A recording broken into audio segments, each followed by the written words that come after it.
Europe 1, 8h35. Les points de vue sur l'actualité, c'est maintenant sur Europe 1. La revue de presse de Natacha Polony, bonjour. Bonjour Bruce, bonjour Julie Bonjour. et bonjour à tous. Ce matin, en une de vos journaux, on prépare le 1er mai justement. Libération FN, menace nationale. Le Figaro, mai 2013, le mois de toutes les manifestations. Et puis, l'avenir de l'armée préoccupe la presse. Le Monde, défense, la France prépare les guerres de demain avec des ambitions réduites. Mais il n'y a pas que les militaires qui souffrent. Le Parisien, entreprendre en France, le parcours du combattant. Les Échos, impôts, Hollande tend la main aux entrepreneurs. Et La Croix, aider les entrepreneurs pour aider l'emploi. Alors demain, 1er mai, ce sera la commémoration de la mort de Pierre Bérégovoy. Mais oui, parce qu'il est question partout ce matin des difficiles relations entre François Hollande et les entreprises. On a le matraquage des PME dénoncé par La Croix, l'idée un peu floue de faire entrer l'entreprise à l'école, décrite par Libération. Et on voit que la gauche réformiste a toujours autant de mal à assumer son orthodoxie économique. Alors il faut lire ce matin le dossier spécial du Journal du Centre consacré aux 20 ans de la mort de Pierre Bérégovoy pour redécouvrir non seulement le drame de cet homme sorti de rien qui eut toujours l'impression de devoir lutter contre les bien-nés, mais surtout les gages de l'ancien ouvrier au monde de la finance et la fermeté du Premier ministre qui envoya les chars contre les routiers grévistes. Dans une interview, Michel Sapin salue le choix de l'austérité, de la monnaie forte, de l'arrimage à une Europe économique et politique. Tout ce qui fait aujourd'hui la matrice de la gauche hollandienne. Le Premier ministre de Maastricht fut un homme intègre et humain, nous dit le Journal du Centre, victime des ambiguïtés du PS.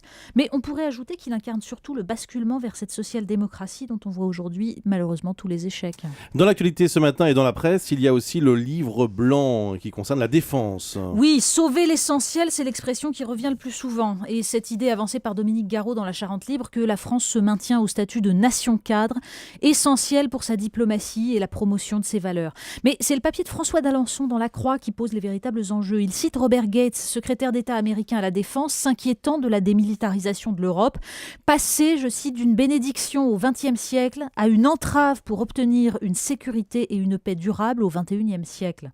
Entre des populations européennes qui n'acceptent plus les risques liés à la guerre et une crise économique qui pousse au rabotage, un universitaire britannique prévient « L'Europe pourrait devenir une grande Suisse, mais sans la capacité de défense collective de celle-ci ». Alors pour la défense collective suisse, on pourra lire le reportage de l'Express sur ces foyers helvétiques dans lesquels chaque homme possède au moins une arme et participe à des exercices d'entraînement. Et pour les nouveaux périls que pourrait affronter une France démunie, il y a bien sûr une pleine page dans Le Monde, mais il y a aussi un petit peu plus loin ce texte de Gilles Kepel. Comparaison entre Mera et Tchernaïev. Le troisième âge du djihad, nous dit-il, celui d'un terrorisme isolé de la part de jeunes gens aux destins familiaux ravagés, que l'ingénierie sociale occidentale avait vocation à intégrer. Oui, il nous rappelle que le petit frère Tsarnaïev se définissait sur sa page Facebook par la triade islam, carrière, argent, que Mohamed Merah, gavé de jeux vidéo et d'images de martyrs, incarne le plus pervers des défis pour la société et l'intégration pour la citoyenneté et l'intégration de nos sociétés. C'est un défi pour le renseignement, pour cette cyberarmée dont parle le livre blanc, mais c'est aussi un défi pour tout le corps social. Oui, Tsarnaïev, c'est le responsable présumé des attentats de Boston. Voilà. Il y a quelques jours aux États-Unis. Une double page a retenu votre attention dans Libération ce matin. Oui, sur une expérience menée par une association dans des établissements difficiles, permettre aux collégiens d'exprimer tous leurs clichés sur les juifs, les arabes, les noirs, les femmes, pour ensuite les faire réfléchir sur leurs préjugés. Et alors là, c'est le pire qui sort, le pire de l'ignorance, du mépris ordinaire, de la concurrence victimaire. Avec ce commentaire de la journaliste, ils ont intégré les préjugés de la société à leur sujet, donc l'arabe voleur, etc., etc. Donc la faute au racisme des Blancs, d'ailleurs. D'ailleurs, au mot français, ils accolent les termes blanc, raciste, riche, bourgeois. Eux ne se sentent pas français. Musulmans, dit l'un, pour combler le vide. Mais le pire, là où la réflexion reste un échec, c'est sur l'homosexualité. Contre nature, contraire à la religion.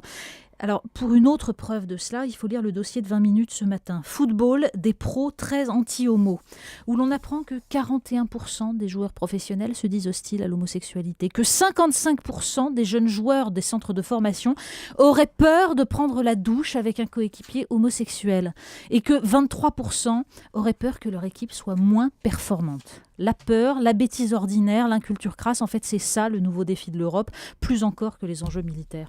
Le Canard enchaîné sort aujourd'hui mardi, parce que demain c'est le 1er mai, il n'y aura pas de journaux en kiosque.